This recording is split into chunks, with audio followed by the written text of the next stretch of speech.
Thank you. We want to welcome everyone to the City of Cottonwood Heights. This is our business meeting, Tuesday, August 27th, 2019. Hopefully, if you would like to make citizen comments, we have citizen comment cards up at the table you walk in. Please fill those out and pass them up so we can have your name for the record. We're going to begin with a welcome and pledge, and we'll ask Councilman Shelton to lead us in that pledge, please.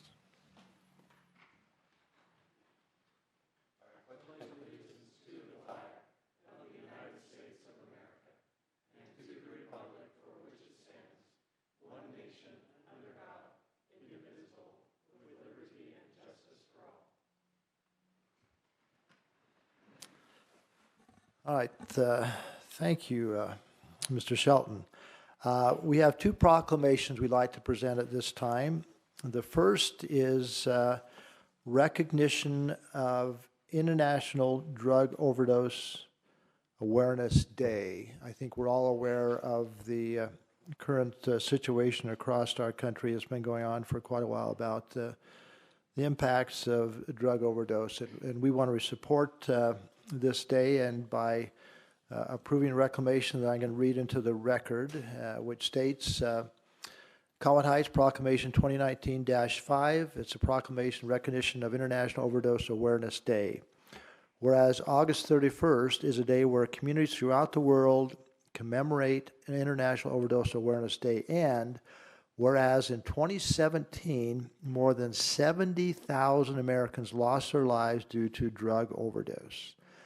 And the impact of those 70,000 deaths encompasses infinitely more lives in a negative manner. And whereas International Overdose Awareness Day is a chance to shed light on this public health societal crisis sweeping the globe, while allowing concerned communities like the City of Cottonwood Heights to express heartfelt concern regarding the crisis and to state that those who are caught in the web of drug addiction deserve dignity, compassion, and support. Now, therefore, do we, the elected council, declare August 31st International Overdose Awareness Day and support remembrance of those who have died from this crisis, as well as providing education and issue awareness through our community now and in the future. Further complain our remembrance of those who have died from this crisis, our support for those fighting to leave the clutches of drug addiction, and our intention to support and educate on the issues of awareness throughout the city now and in the future, dated this 27th day of August 2019. Any comments from the council? Just quickly, I do feel I need to make a comment. I have a passion on this subject personally. In my previous life, I was a director of County Criminal Justice Services and helped create the 3rd District Court Drug Court program, and dealt firsthand with hundreds and hundreds of individuals with addiction concerns, and dealt with many, many individuals who deal with overdose issues and related concerns. I think there's no one who doesn't have someone that they care about who has some of these challenges. So we're proud to support that proclamation. The next item is, and we're proud to recognize one of our residents. Alex, why don't you come on up? I understand you know this room well. Right here. This is Alex Fankhauser, is that right? Yes. Okay. And is it true you were the valedictorian for Brighton High School? Is it also true you were a finalist or semifinalist for the National Merit Scholarship? Which is it, finalist or semifinalist? Finalist. Also, is it true that you were the 2019 Desert News Mr. Soccer? Wow. Are you also a humble person? No. I can see you are. Well, as a city and as a city council, I've had numerous people mention to me how proud they are to have somebody like you in our city. I know you're also a past member for 3 years, or are you city council? Right? And a very active member. So you're a busy person. Is that your mom back there? Yep. Hi, Mom. We would like to also present a proclamation to you. I'm going to read it if I can, and then present it to you, and maybe we can take a picture if we have somebody able to do that. So this is a proclamation recognizing and commending Alex Fankhauser. Whereas it is the attention of the City Council of the City of Cottonwood Heights to focus attention on and commend noteworthy accomplishments of youth within our city, which you're still youth and you're one of those. Whereas Alex led his team, the Brighton Bengals, to the 5A state championship in 2019, the first such title for the school in a decade, and whereas Alex was the best player on the best team in the state-powered the Bengals through their dominant run, and whereas based on his accomplishments on the soccer field, Alex was a 2019 Deseret News Mr. Soccer Award winner, earning that award through years of hard work, long hours, and truly impressive dedication. And whereas beyond his incredible skills in the sport of soccer, Alex also excelled in the classroom, being named a valedictorian of his graduating class at Brighton High School and a semifinalist for the National Merit Scholarship. And whereas Alex has demonstrated true excellence both on and off the field, and has provided a tremendous example to teammates, classmates, entire Cottonwood Heights community. Now, therefore, be it proclaimed by the Cottonwood Heights City Council and manager that the city hereby recognize and commend Alex Fankhauser for his outstanding performance both in the classroom and on the field. Congratulations, Alex.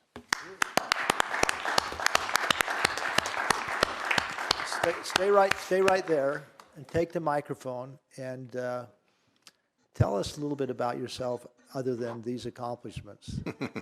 That's about it. That's about it? What are your plans? Well, I'm going to BYU to play soccer with two of my brothers on the team down there. And then after a semester, I'm going on a mission for the Church of Jesus Christ of Latter-day Saints. All right. Well, congratulations. Let me present this. Thank you.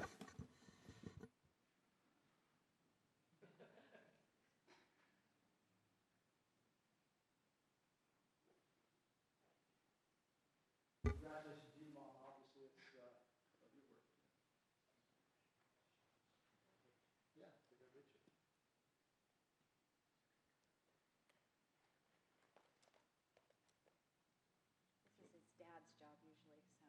Do you want to get in on the photo, Mom? No, it's okay.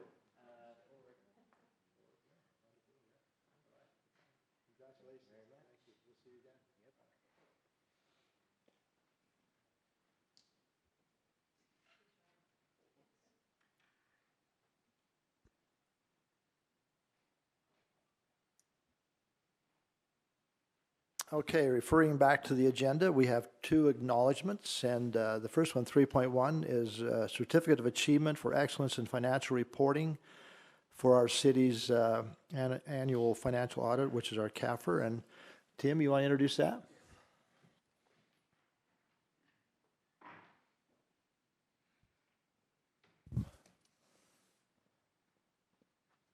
If I could have Scott and David come up here and I'll present this. So we appreciate the efforts of our finance people that work in our budgets and in our reporting with all of our financials. These are two of the people that do all the work, and I'm really appreciative of their professionalism, their efforts, and all that they do. The first certificate that I want, or achievement certificate I want to share, is related to our comprehensive annual financial report, the CAFR, oftentimes is what it's called. It's the Certificate of Achievement. It's the highest recognition in governmental accounting and financial reporting, and its attainment represents a significant accomplishment by government and management. And it's typically given to the person that provides the primary work and support for this, and that is David Muir. So I'm going to share this certificate with him and express appreciation to for all that he has done for our city in this report. This is the 7th consecutive year that we've received this. It's a great honor. It shows the great efforts that David puts forth in this. So I congratulate him. And the little bullets back there on the plaque. The plaque's over there. Okay, there's the plaque, the bullets. go and take pictures of it. Remember it always. So Nicely done. thank you. Thank you, David. Appreciate that very much, and we take it very seriously and appreciate. Dave, how many years you been doing this? You were 30 plus years financial work? I mean, but the city 15, but you were at the county how many years before that? 6 to 9, depending on what kind of field of work I was in. Yeah, all right. Well, a lot of years of experience. Thank you. I think it's probably both with the GFOA and the CAFR award, we've earned them each year we have been eligible. So it wasn't that we were sitting around for the first 7 years. They require a certain amount of history before you can even apply. We didn't do a CAFR for 5 years approximately. And also, we should note that Dave is a Cottonwood Heights resident, which is a benefit to you. So then the second acknowledgement relates to our budget document, the 2018-19 document that was submitted. It qualified for the Government Finance Officers Association Distinguished Budget Presentation Award. And so that is what this certificate is for. Once again, it's the highest form of recognition for governmental budgeting, and attainment represents great achievement by our community. This is for the 2018-19 budget. I'm going to present this to Scott. It's great to have Scott on board. I'm glad that we hired him and that he's part of our team here at Cottonwood Heights. He's very, as I mentioned earlier, the professionalism and efforts that he puts forth is great. This is the 12th consecutive year that we've received this award. So kudos on this effort. Dean Lundell was also involved to an extent as well, where this was the 2018 and 19 budget. Have to give recognition there as well, and we'll be presenting or submitting this as well for the 2019-2020 budget document as well. So here are these awards and recognitions. Thank you. All right, and thank Good you, job, Scott. Scott. Yeah.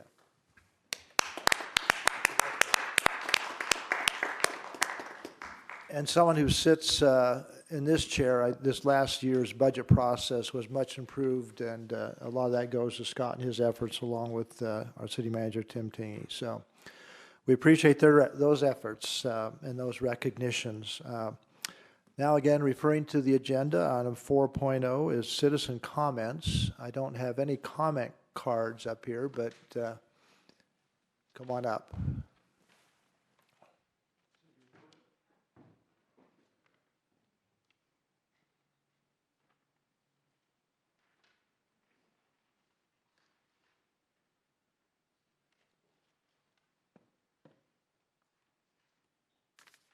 So, John, come on up. John McIntyre? McIntyre, yes, thank you. Thank you. Welcome.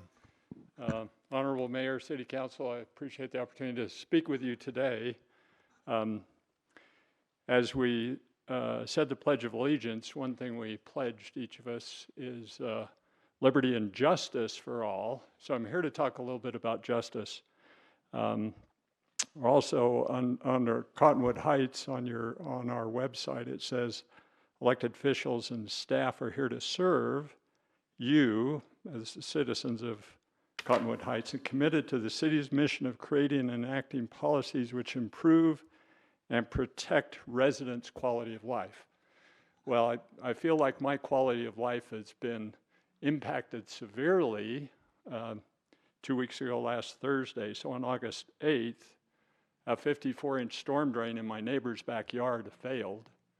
And it's clearly that it was a failure. In fact, that same storm drain, the section just west, failed about 4 years ago. And talking to the guys that replaced this new one, or replaced the latest failure, they said, well, we told the city we should have replaced more of the pipe because it was deteriorating and falling apart. So it took a large rainstorm that then caused that one to fail, and it collapsed the pipe. The force of the water collapsed the pipe because the bottom had all rotted away. And so I had 54 inches of that storm water coming directly into my basement. So it pretty much destroyed my basement. I immediately called Cottonwood Heights the very next morning after being up till 2 o'clock trying to save what I could. And they gave me a claim number with Travelers and asked me to call Travelers. I called Travelers. They said, well, we heard there was a heavy rainstorm, so that's an act of God. And I said, well, you need to come out here and look at this pipe because it's totally corroded and rotted away. That certainly is not an act of God. That if the pipe would have been intact, it would have handled the water. And so guess when they finally showed up? Pipes all repaired, my basement cleaned up. They finally showed up last Thursday with the claims adjuster. And then yesterday I got a call from Travelers saying now they have a new claims adjuster. They've given it to somebody else, and this person now needs to get up to speed. When I first talked to the claims adjuster at Travelers, and they said it was an act of God, I said, well, what do I do about this mess? I've got to get this cleaned up. And they said, well, there's no, we can't claim any liability for the city right now, so you're on your own. Do what you think you ought to do, but right now we're not paying anything. And so if I would have waited, I would have still had a big mess there. So it's disappointing to me that we're here to serve and we have these situations where something happens, and I've got all the pictures, it's clearly a failure of the pipe, yet the process moves really, really slow. And in the meantime, you know, our basement's a disaster. So thank you for letting me tell you my story. Well, no, John, and we normally don't respond, but we want you to, of course, have our sympathy. That must have been a tragic thing to have your basement filled with water. And as a city, again, we have a responsibility to be insured and to go through a process to have those insurance carriers and adjusters do their evaluation, report to us, and we're still in that process. So hopefully we'll be able to look at all that information and see what our role is, what our insurance role is, and get back to you soon. But as a council, we've been informed, and I drove through that storm, and it was quite the storm. But we feel for you, and that's got to be a tragic thing to see your basement filled with water, and hopefully you didn't lose any treasures down there. But we are going through that process, and we'll respond appropriately, I assure you. I would just, if I could make one more comment. Sure, go right ahead. I would suggest that in disaster situations like that, that the insurance response, if Travelers is your responding party as far as Well, we go through insurance. Utah Local Government Trust, who then contracts with, and I think most cities throughout our whole state of Utah use that same group, yeah. But It we seems appreciate like the feedback. We ought to talk to them and say, Yeah. in a disaster situation, I'll speed it up a little bit. Yeah, no, good advice, thank you. Thank you. Appreciate it, we'll be in touch, yeah.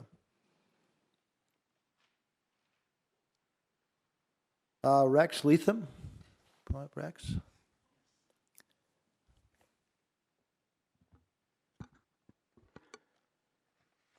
Thank you for giving me this time. I would like to echo everything that John said. I'm here to talk about the flood as well, even down to the point where I found out yesterday I have a new claims adjuster who is on vacation all week, and so nothing is being done.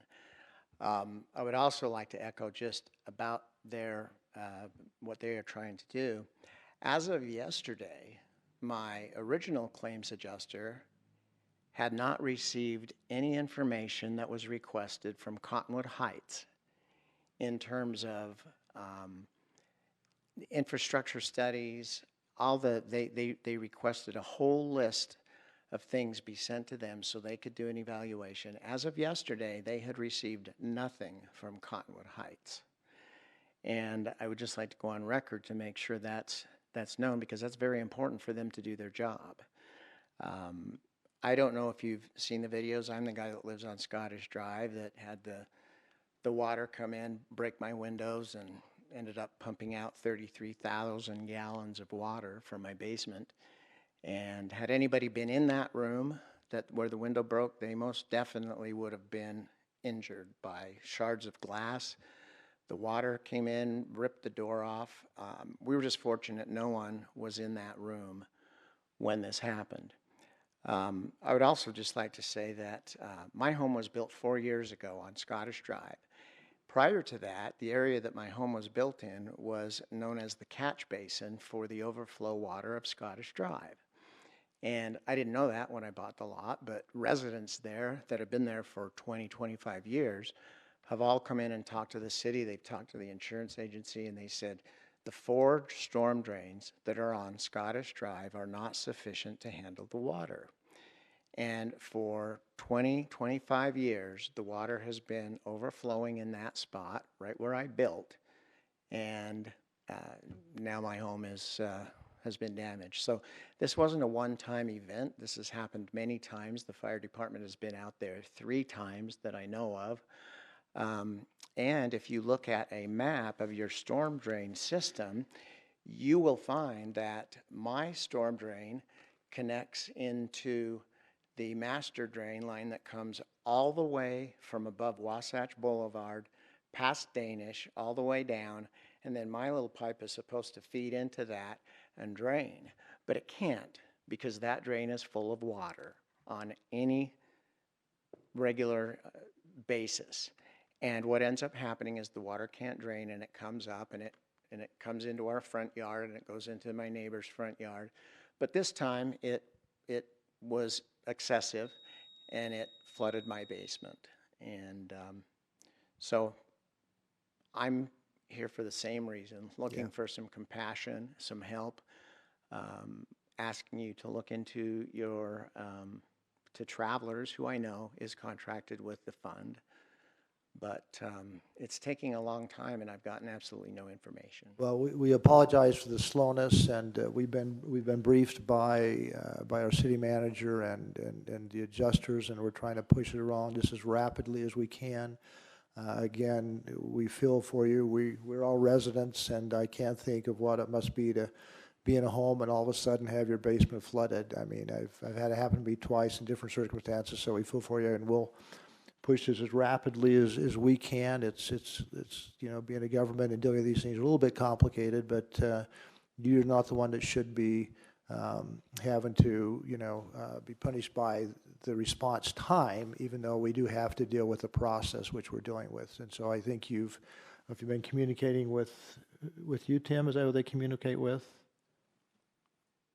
Who, as far as Are you dealing with residents directly as well? the Travelers Insurance is, and our trust representative, Chris. Right. But, Yeah. and we're communicating with them regularly, and we've had meeting with them as early as today, so things are moving quickly, and when it's these types of tragedies, everybody's adjusting a little bit, but we appreciate you coming tonight and share that with us, and we'll continue to Thank you. push forward. Yeah. May I ask one question? Sure, absolutely.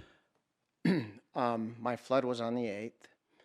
On August 20th, I called the city engineer of record, who is Brad Gilson, and to ask him about, I had some questions because things weren't happening. And he said, wait a minute, I don't know what you're talking about. I don't know about any floods. And I said, well, aren't you the city engineer? He said, no, I got fired. And so as I understand, his contract was ending the end of the month, and so he was kept out of the loop, his exact words.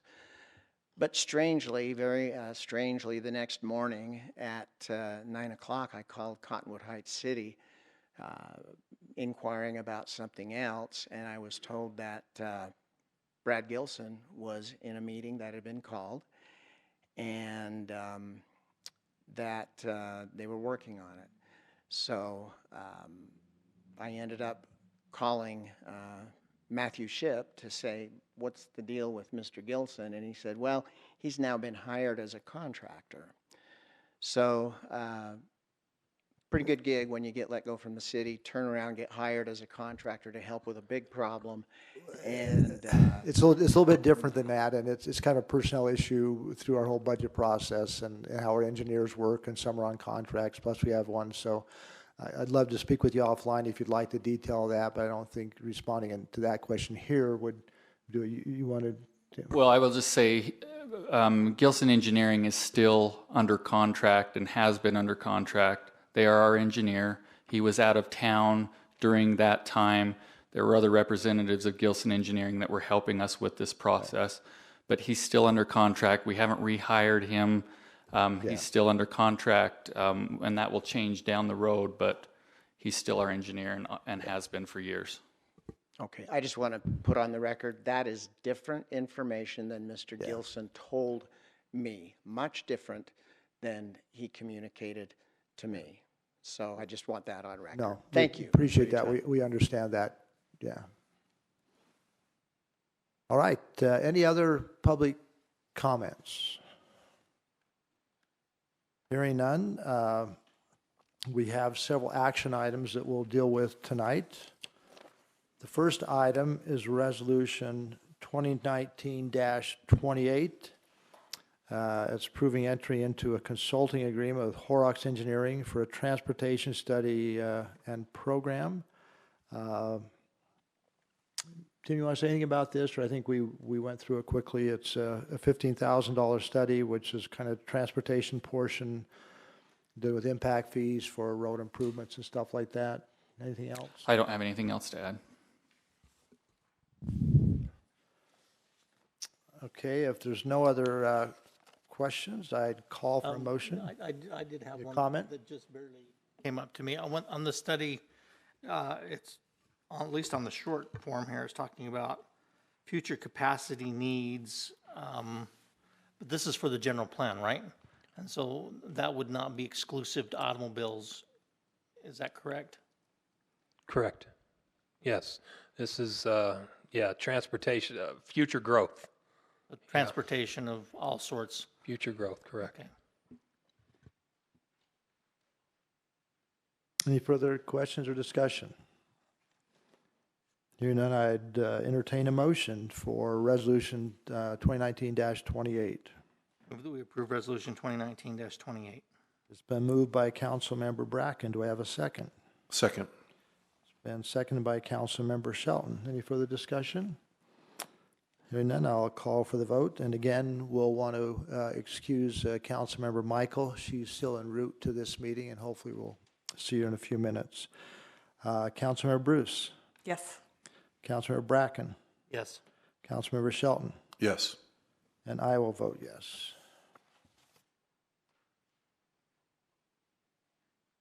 The next item is Resolution 2019-46, approving entry into a consulting agreement with Blue Line Designs for master plan for a segment of the Bonneville shoreline. Mike, do you want to just introduce that just real quickly for the audience? I think they'll be interested in this.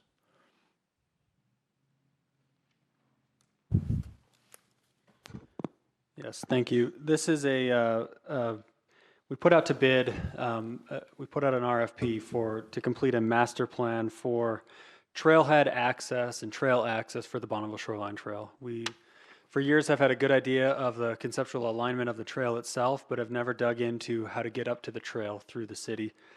So with the funding we received from Salt Lake County and its Transportation Choice Fund, we figured it would be good to formalize a master plan that looked at trailhead access, trailhead capacity needs, infrastructure needs, locations, things like that. So through the RFP, we put out a bid, we put out 4 bids and received 3. Blue Line Design was the most qualified submittal, but was also the most reasonable price. So with both of those things combined, we feel that they'll do a great job on this study for us. What's the time frame of this? I think their time frame to get through the public process is roughly through the end of the year. Okay. And then there will be a formal adoption process consisting of Planning Commission, City Council, formal consideration of the plan. But all right. Any further discussion or questions from the council? I think anytime we can advance our trail system and parking and access, the public's really excited about that. So. Well, and I appreciate that comment because that's a high priority, and this is part of a $1.5 million grant that we received from last quarter transportation funds. So we're excited to see that progress. Okay, I'd entertain a motion for approval of Resolution 2019-46. I move that we pass Resolution 2019-46. Been moved by Councilmember Bruce. Do I have a second? Second. Seconded by Councilmember Bracken. Any further discussion?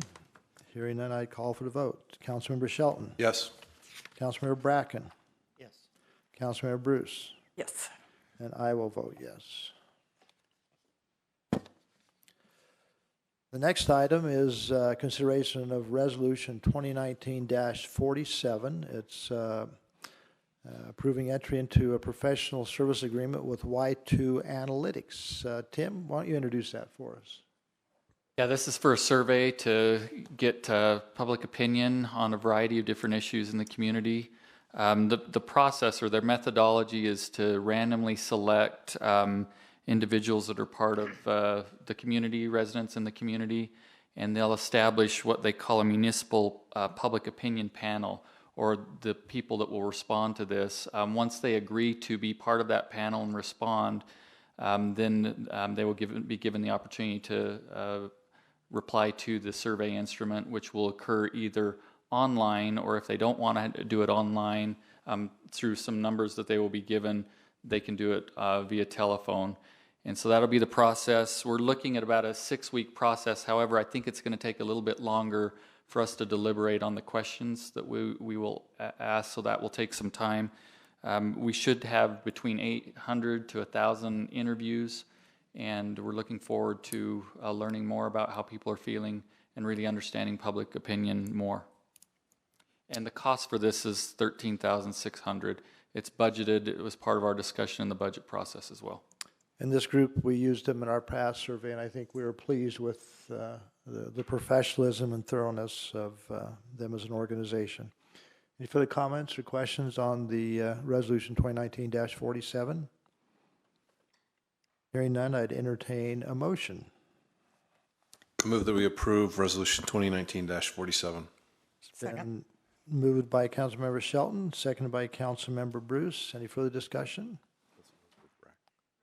Oh, you second? Oh, I just heard a voice. Okay. Barry will pick a side. Moved by Councilmember Shelton and seconded by Councilmember Bracken. Okay. I'll call for the vote. Councilmember Shelton. Yes. Councilmember Bracken. Yes. Councilmember Bruce. Yes. And I will vote yes.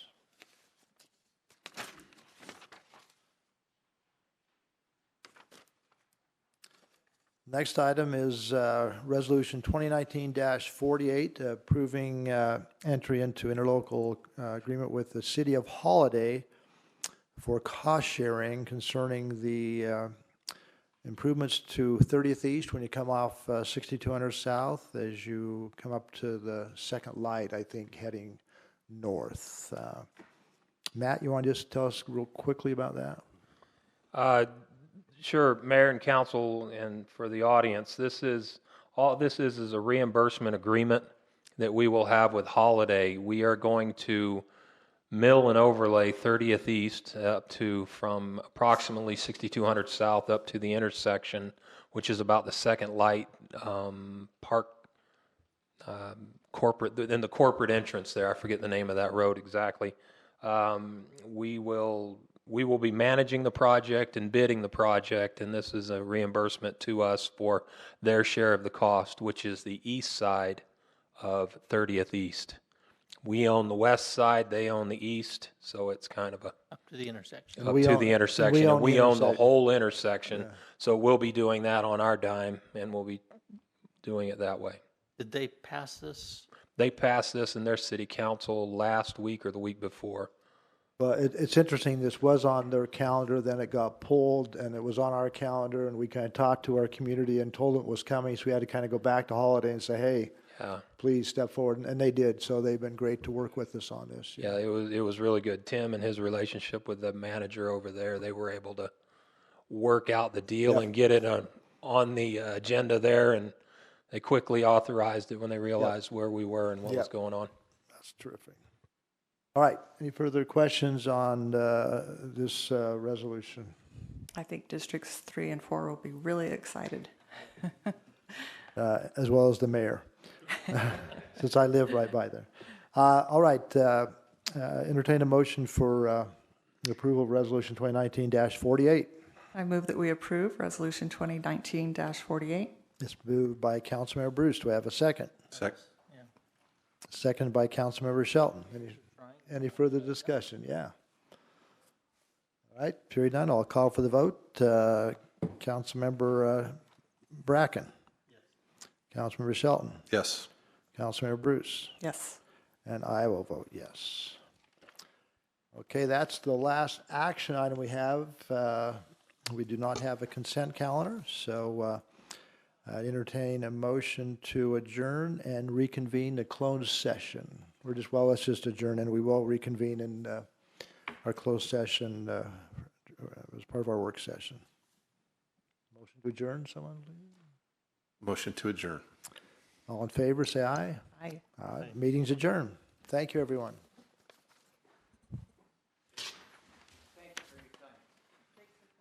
Yeah.